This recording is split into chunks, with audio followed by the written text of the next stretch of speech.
periodista Paulina Yarur analiza los principales hechos que mueven a los mercados financieros de Chile y el mundo.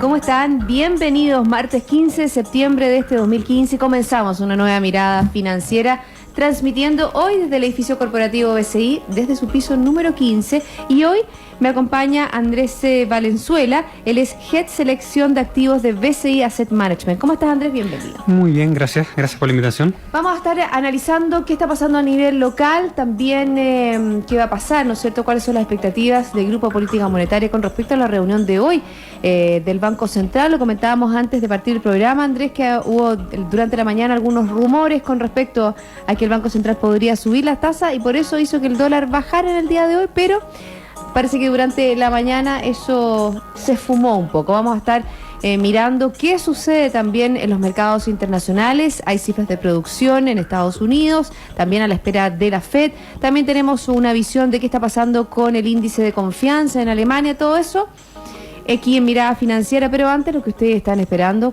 ¿cómo han estado los indicadores financieros en el día de hoy? Partimos con las bolsas de Asia. El Nikkei avanzó un 0,34%, el Hang Seng de Hong Kong abajo un 0,49% y Shanghái abajo, bien abajo, un 3,93%. ¿Qué pasa en Europa? Los indicadores todos en positivo. El FTSE 100 de Londres un 0,87%, el CAC 40 de París un 1,13%, el DAX alemán un 0,56% y el IBEX 35 de España un 0,89%. ¿Qué pasa con Estados Unidos? Un 1,08% sube el Dow Jones, lo mismo, sube todo en positivo en el día de hoy en Estados Unidos. Standard & Poor's un 0,93%, Nasdaq 0,85%. Y a nivel local tenemos el IPSA que sube un 0,23% y el IJPA desciende, pero casi plano, un 0,01%. ¿Qué pasó en el día de hoy? En la Bolsa de Metales de Londres, la verdad que tuvo una baja bien importante, un 0,64%, cerró el metal rojo y se transó en $2.39 la libra contado grado A. ¿Qué pasa con el dólar? Lo había anunciado al comienzo del programa, tuvo una baja de casi 3 pesos con respecto al cierre de ayer. Comprador 685,3 y vendedor 685,6. Recuerden que nos puede seguir también en nuestra señal online en www.infinita.cl y también escribirnos a través de nuestro Twitter, @infinitafm. Andrés, yo creo que lo más interesante es comenzar por el mercado local y ver también lo que está pasando en nuestros aeropuertos, porque según últimas informaciones, la adhesión a este paro de la Dirección General de Aeronáutica Civil, que comenzó, ¿no es cierto?, a las 0 horas de hoy, miércoles, y que es un paro de 24 horas, llega ya a un 70%. Se llama a las personas a no ir a los aeropuertos. Vemos como las distintas aerolíneas han estado reprogramando los vuelos, se adelantaron algunos para el día de hoy y también estaba escuchando al gerente de ventas que tiene que ver con el aeropuerto de LAN Chile, que los vuelos que, por ejemplo, se van al exterior y que salen en la tarde, la noche, como a las 9, 10 de la noche, se van a reprogramar para el día de hoy, pero pasadas las 12 horas. Todos los que son diarios, los que son a nivel local, se han suspendido por este paro, ¿no es cierto?, que no solo que en todos los aeropuertos de nuestro país. Algo que sin lugar a dudas en esta época del año y también en otras épocas del año, porque nuestro terminal aéreo genera, ¿no es cierto?, flujos no solo de personas, sino que también de productos, se detiene y genera, ¿no es cierto?, una problemática no menor. A mí, suponiendo y también validando que cada uno tiene derecho a velar por lo que les atañe, la verdad que los trabajadores de la aeronáutica civil, ellos están solicitando un tema relativo a las pensiones. También vamos a hablar de la Comisión Bravo. Es complejo para un sector, ¿no es cierto?, o para un servicio que es fundamental, no solo para el desarrollo económico del país, sino que también para la seguridad de nuestro país. Efectivamente es complejo. Y lo comenzamos antes también de que comenzara el programa. La fecha no es al azar, ¿cierto? Es claramente una fecha escogida y cómo hacemos la mayor cantidad de presión posible o incluso un poco de daño a todos aquellos que quieran celebrar ciertas fiestas patrias. Entonces, claramente comparto la idea de que cada uno tiene derecho a cuidar sus intereses, pero claramente la fecha no es al azar y ahí hay un tema de fondo que también se podría criticar incluso. Bueno, sabemos que lo han dicho los distintos líderes de este movimiento, que es 24 horas, es decir, a las 12 de la noche de hoy, miércoles, es decir, cuando ya partamos el 16 de septiembre, los aeropuertos debieran estar operando de una manera normal. La problemática es con todos los aviones que sí entraron a nuestro país, porque obviamente que hay aviones, se aterriza, pero no claro, se puede despegar. Entonces, la verdad que vamos a ver también cuando se plantea aumentar la capacidad de nuestro aeropuerto, vamos a ver cómo vamos a dar abasto a la gran cantidad de aviones, ¿no es cierto?, que están en la losa del aeropuerto de Arturo Merino Benítez. Ellos están hablando sobre un tema que tiene que ver con suspensiones y nosotros también en el día de ayer se entregó a la presidenta Bachelet, la Comisión Bravo, esta lista de sugerencias que este comité de expertos liderado por David Bravo, qué es lo que pasa con nuestras pensiones, qué va a pasar, lo que dijo la presidenta Bachelet es que un comité liderado por distintos ministros va a analizar las propuestas de la Comisión Bravo y por supuesto va a dar sus lineamientos. Analicemos un poco cuáles fueron algunas de las luces que se dieron en el día de ayer. ¿Qué fue lo que se habló primero? Aumentar la edad de jubilación, equiparar la edad de jubilación de a poco entre hombres y mujeres. Sí, es una de las principales medidas, o las medidas que más llaman la atención, y ahí hay un dato, para las mujeres nacidas después del año 70, es que aquella edad de jubilación que se aumenta a los 65 años. Así que todas las mujeres que nacieron antes del año 1970 no irían aumentada su edad de jubilación. Así que, bueno, en 10 años se supone que habría una igualdad, ¿no es cierto?, entre la edad de jubilación de los hombres y las mujeres. Otro de los lineamientos que trae las propuestas de la Comisión Bravo tiene que ver, por ejemplo, con, eliminar fondos A y E y nuevas formas de inversión. Yo creo que eso es como bien interesante. Siempre se ha hablado, ¿no es cierto?, que sabemos que tenemos, la verdad que tenemos el A, que es el más riesgoso, y el E, que es el más tradicional. ¿Tú crees que eso podría tener efectos positivos en todo el sistema previsional? Yo creo que sí. Voy a hablar desde mi punto de vista. De hecho, unas cosas que hemos comentado en BCI es que uno, si pasa del fondo B al fondo A, toma mucho riesgo, pero el retorno que uno obtiene por ese riesgo no es tan alto. Lo mismo pasa con el fondo de ALE. Entonces, efectivamente tiene sentido bajar un par de fondos, simplificar el sistema, teniendo 3 fondos, y lo que hace mucho más sencillo también la elección para las personas, que era uno de los temas del por qué se pretende hacer el cambio. Entonces, tiene dos sentidos.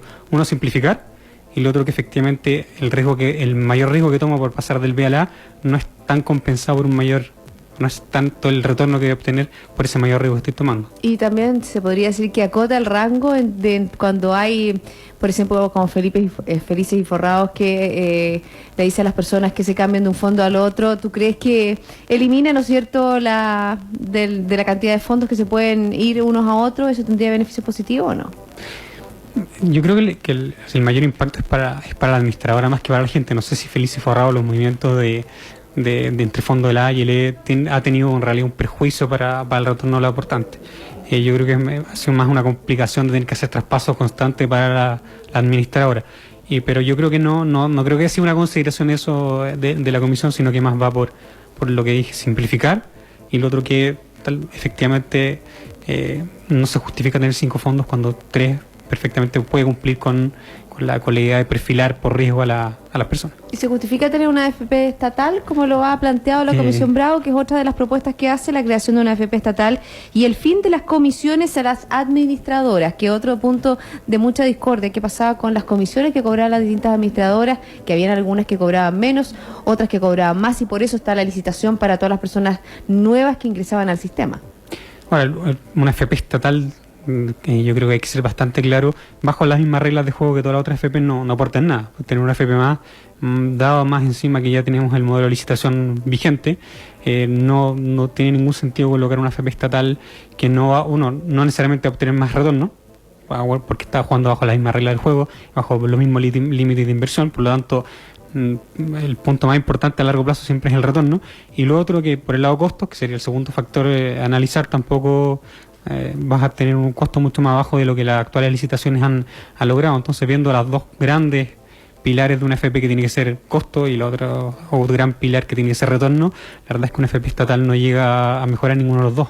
Entonces, yo, de mi punto de vista, no veo cómo una FP estatal mejoraría el sistema de pensiones desde lo que tenemos hoy día. Yo creo que es un tema más político, de dar un poco en el gusto a cierto sector político más que una solución. Fíjate que otro de los temas interesantes que se propone es aumentar el monto de cotización. Y sabemos que actualmente una persona cotiza el 10% y la idea es que la empresa aporte el 4%. Eso obviamente para aumentar, se ha dicho, ¿no es cierto?, que el gran problema que tiene este sistema es que llega a la edad de jubilación y uno sale con un sueldo ni siquiera a la mitad de lo que tuvo durante toda su etapa de trabajo. Eso es completamente cierto.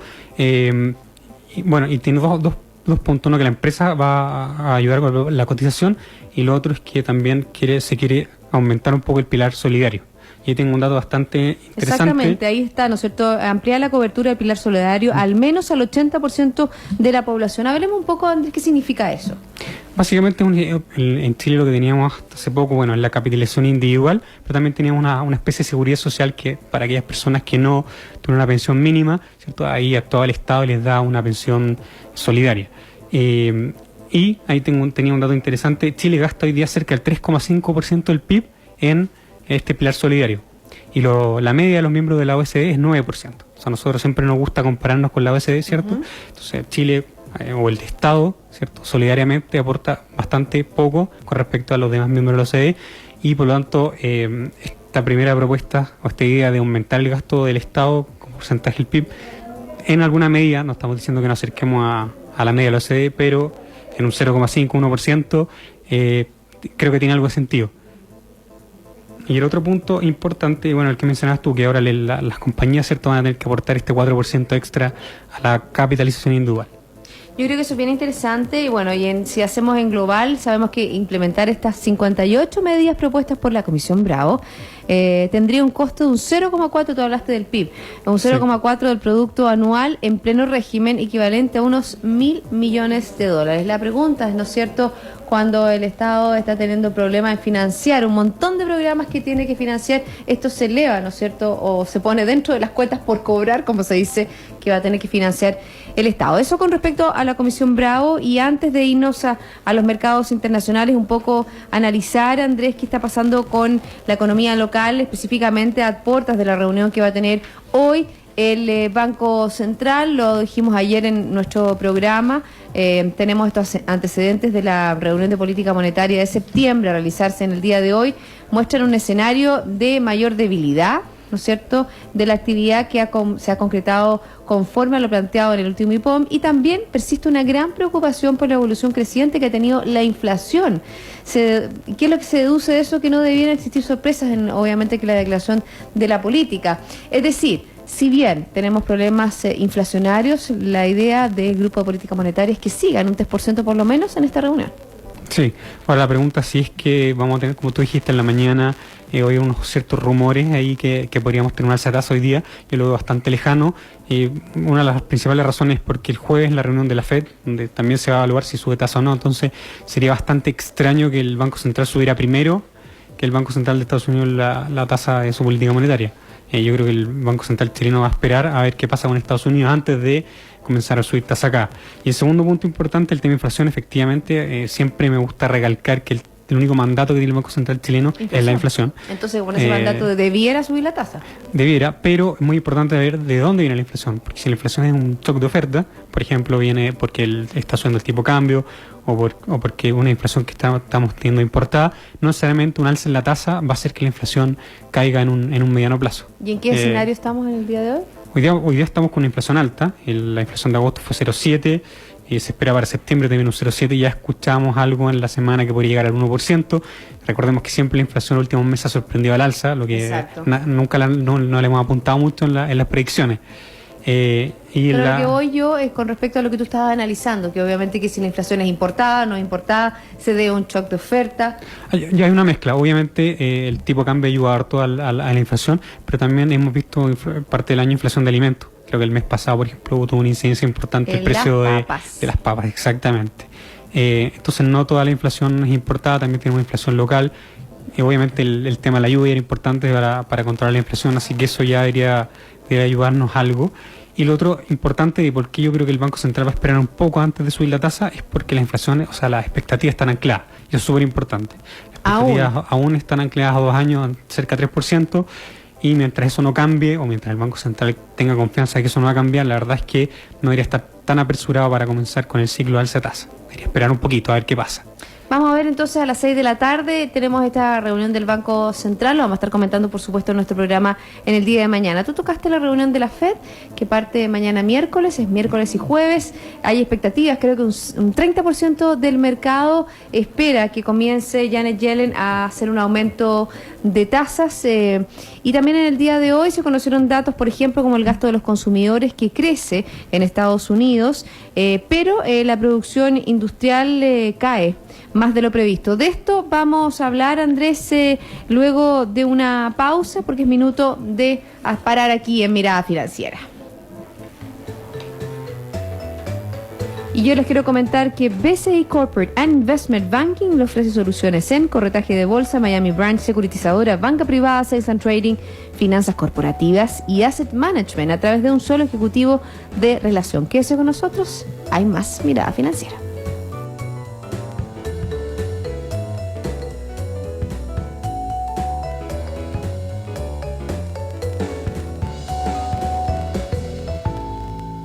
BCI Corporate and Investment Banking, un socio estratégico con un modelo de atención integral único y un banquero de relación que le entregará las mejores soluciones ante desafíos complejos, avalado por un banco con más de 75 años de experiencia en el mercado.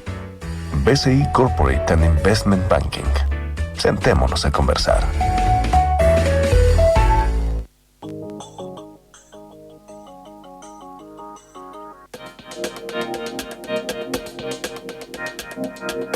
Estamos transmitiendo desde el edificio corporativo BCI, el piso número 15, conversando con Andrés Valenzuela. Él es Head de Selección de Activos de BCI Asset Management. Andrés, estábamos hablando antes de la pausa sobre Estados Unidos, sobre la reunión de la Reserva Federal que parte en el día de mañana, y estábamos dando algunos datos, ¿no es cierto?, que entregó el Departamento de Comercio y también el gasto al consumidor, que tenemos, por ejemplo, las ventas minoristas subieron un 0,2%, los expertos esperaban un 0,3%, y por ejemplo el tema de la producción industrial en Estados Unidos cayó un 0,4% en agosto, después de sumar un 0,9% en julio.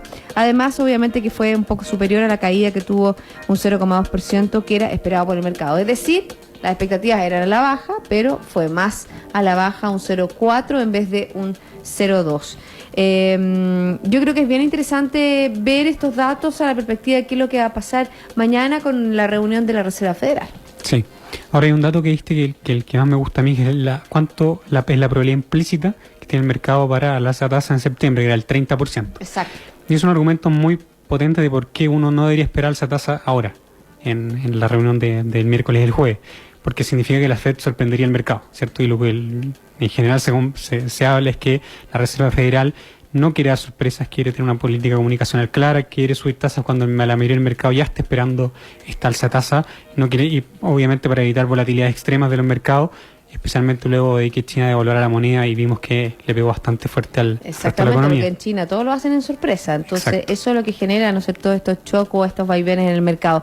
Bueno, entonces vamos a pasar un 18 de septiembre más tranquilo, no vamos a tener mucho que comentar el lunes, porque la verdad que sí, pues nos ponemos en la pauta que el Banco Central no va a reducir la tasa y la Reserva Federal la va a mantener también o sea, no, claro, no, el Banco Central de Chile no va a alzar la tasa y la Reserva Federal tampoco lo va a hacer. Vamos a tener un fin de semana más bien tranquilo, donde la verdad que el ambiente no está tan tranquilo con respecto, ¿no es cierto?, a lo que puede suceder la próxima semana en Grecia, el 20 de septiembre, con lo que está pasando con los refugiados en Europa, y también en el día de hoy tenemos la encuesta SIU de expectativas de Alemania, que se deteriora en el mes de septiembre. Fíjate que el indicador retrocede de una manera sorpresiva, desde los 25 puntos a los 12,1 puntos en el ítem de expectativas.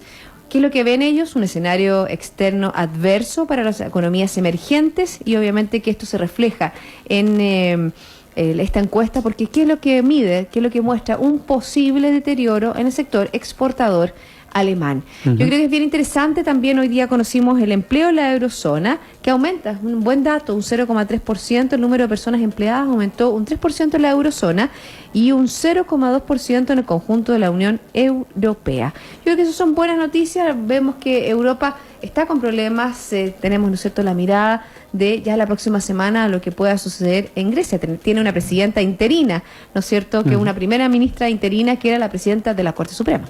Sí, lo de Grecia es bastante interesante porque la primera mirada que uno tenía era que Tsipras, que era el primer ministro, había renunciado. Y cuando yo leí el diario la primera vez dije, oh, qué interesante, renunció el primer ministro, dio un paso al lado, ¿cierto?, para que formara un nuevo gobierno con gente distinta, un poco mayor apoyo político. Y la verdad es que era toda una jugada para volver a elegirse él como primer ministro, dado que habían partidarios de él que se habían salido y habían formado un partido. Justamente tiene un nombre bastante conocido, se llama el Partido de la Unidad Popular. Así se llama el nuevo partido la gente que se salió de Syriza formó este Partido de la Unidad Popular y estaban en contra del primer ministro y lo querían bajar. Entonces el primer ministro lo que hizo fue, me voy a anticipar a este digamos, ataque político y renunció para volver a postularse ahora y volver a competir a ser primer ministro. Así que fue bastante interesada esa movida que hizo el primer ministro y probablemente, dado todo el apoyo que tiene y de que ya no tiene a estos disidentes que salieron del partido, lo más probable es que lo vamos a ver nuevamente de primer ministro en Grecia. Así que eso con respecto a Europa, y está leyendo un poco datos de Brasil, ¿no es cierto? La séptima economía del mundo, nada menos, ¿no es cierto? Y la líder de América Latina que ha estado en problemas. Sabemos que Moody's le bajó su clasificación de riesgo a un bono basura. ¿Sí? Fue Sampiel que bajó. Ay, perdón, tienes toda la razón. Gracias por la corrección. Standard & Poor's le bajó la clasificación de riesgo a Brasil y a lo mejor lo podría hacer Moody's también. Es un riesgo que tiene esta economía que la verdad que dicen que este año se contraería casi en un 3% y vemos durante esta semana cómo el gobierno ha estado tratando, ¿no es cierto?, de entregar algunas reducciones fiscales. Ajustes fiscales. De hecho, una de las cosas que impresiona es que semana a semana se corrige la cifra de crecimiento de Brasil hacia la baja. Igual que acá en Chile, Banco Central de Brasil también publica una encuesta expectativa, la publicó el viernes 11 de septiembre, y claro, lo que tú decías, que se espera una caída del PIB de 2,55%, y ya los más negativos analistas privados están hablando de una recesión de 3%, y es una caída bastante impresionante. A esa caída del PIB además le podemos agregar una inflación cerca del 10%, 9,28 esperada para este año y 5,64 para el próximo, también con inflaciones altas. Entonces estamos en el peor escenario posible, ¿cierto? Una recesión económica y más encima una alta inflación, lo que le quita flexibilidad al Banco Central para bajar la tasa, y lo que ha hecho justamente es al revés, subir la tasa. Ahora, como solución, el gobierno la verdad es que no ha hecho mucho, y una de las cosas que ha anunciado recorte de gasto y aumento de impuestos, y también prepara un recorte presupuestario. Y ahora salió un que quiere hacer un nuevo aumento de impuestos, pero a las transacciones financieras, una especie de impuesto de timbre estampillas que teníamos, quiere hacer algo similar en reinsertar este impuesto que había en Brasil, que lo habían quitado. Pero lamentablemente el gobierno no tiene apoyo en el Congreso para colocar este impuesto, entonces ya estamos viendo que el gobierno tal vez sabe que no tiene el apoyo, sabe que no va a poder sacar el impuesto y por lo tanto no va a poder recaudar lo que está señalando los diarios. Yo creo que es un movimiento político para decir, hice todo lo que pude, lo que está en mis manos, pero finalmente no van a poder lograr llegar al superávit que se están planeando. Mira, yo recién me he equivocado y había dicho que Moody's le había bajado la calificación a Brasil, y aquí precisamente hay una noticia con respecto a Moody's, porque Moody's miró con buenos ojos las medidas de austeridad que Brasil anunció recientemente, dijo que son un avance positivo, dijo obviamente que un analista senior de Moody's, y también es un voto de confianza en los esfuerzos de Dilma Rousseff para cubrir este déficit presupuestario en 2016.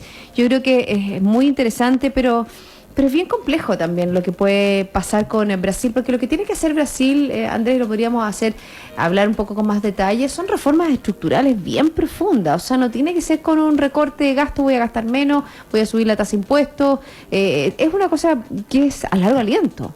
No es fácil. No es para nada fácil.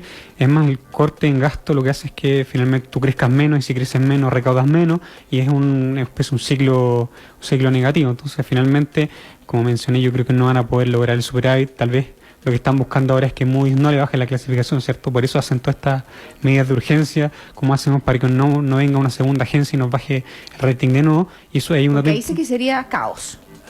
Bueno, depende, los precios siempre se tienden a adelantar un poquito a la realidad o a la noticia, digamos. De hecho, los precios en Brasil, ya sea el tipo de cambio de los credit default swaps de la deuda soberana, ya están a niveles del 2008. Entonces ya está bastante, los precios, parte importante ya están los precios de que a Brasil le quitan ya la clasificación de riesgo, no solamente por una agencia, sino por dos. Pero como dije, yo creo que está un poco desesperado el gobierno brasileño de que no salga una agencia ahora a bajarle nuevamente la clasificación. Y una de las cosas importantes es que en general los índices internacionales se necesita una baja de dos agencias clasificadoras para que el país salga de estos índices en donde, por ejemplo, de deuda internacionales. Y por lo tanto, hasta que no tengamos dos agencias que bajen, todavía la gente no se va a panicar tanto a hacer los retiros de flujo de sus inversiones. Hablemos un poco porque hemos hablado en el programa sobre qué está pasando con las empresas chilenas que tienen sus activos, ¿no es cierto?, que tienen una relación importante con Brasil. Lo veíamos, por ejemplo, con LAN, ¿no es cierto?, con TAM. Vemos como una empresa chilena, la verdad es que tenía números muy buenos, que tenía un negocio muy alentador con respecto a la carga.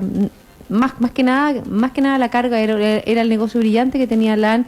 La verdad que se ha ido para atrás, vemos como sus acciones han bajado, ¿no es cierto? Se han llegado a valores cercanos, ya creo que están 3.000 pesos, incluso de repente ha bajado más, y la verdad que las proyecciones que tenía esta empresa era que superara los 12.000 pesos, o sea, la verdad que... En un momento exactamente llegamos a esos... Sí, que superara los 12.000 pesos. Es una empresa y obviamente que ha desarrollado, ¿no es cierto?, un negocio muy exitoso, pero obviamente que al aliarse con una compañía que también tiene problemas con el real, que también tiene problemas, ¿no es cierto?, en Brasil, la verdad que esa visión de hacer de LAN una empresa global, una empresa con llegada al mundo, la verdad que le jugó una mala pasada.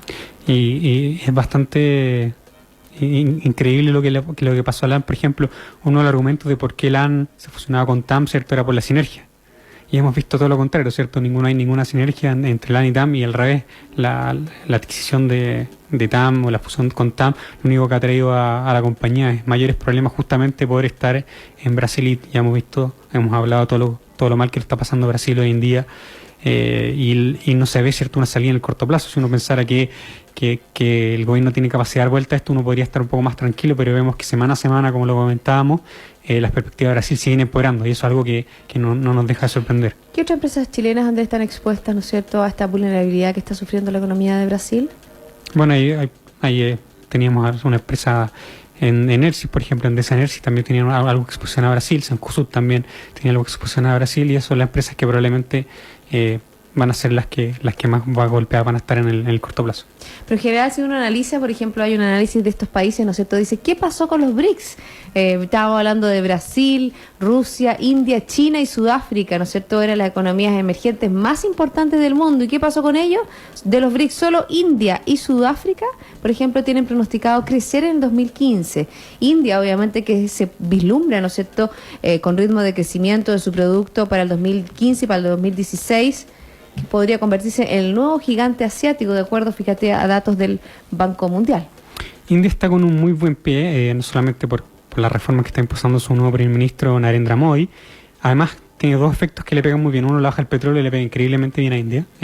Gran parte de las importaciones de India son petróleo, y además tenía la energía subsidiada. Entonces, esta baja el petróleo a niveles de $40 hace que India ya deje subsidiar y hace que le vaya muy bien por el lado de sus importaciones. Se ha rumoreado, ¿dónde es que el precio del petróleo, tú estás hablando, podría llegar a los $20? ¿Tú crees que eso es factible? Mira, la verdad es que si es factible o no, yo creo que hay poca predictibilidad, nadie lo veían en los niveles de 40, así que fue una sorpresa, hice un poco arrogante pensar que no se podría ver en 20. Sin embargo, ya por costo, ya hay ciertas compañías que dejan de producir en los niveles que estamos actualmente, y eso tendería a equilibrar un poquito más el nivel de precio. Sería difícil ver compañías todavía, o sea, que el petróleo llega a niveles bajo 40. Me cuesta verlo en el corto plazo, pero la verdad es que después de lo visto no lo podemos negar o no considerar.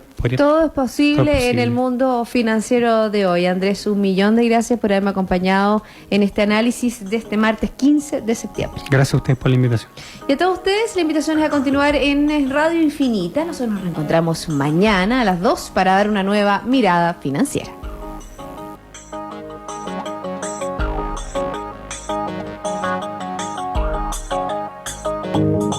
Radio Infinita, idioma universal, con el auspicio de BCI Corporate and Investment Banking, presentaron Mirada Financiera, el análisis de los principales hechos que mueven a los mercados financieros de Chile y el mundo.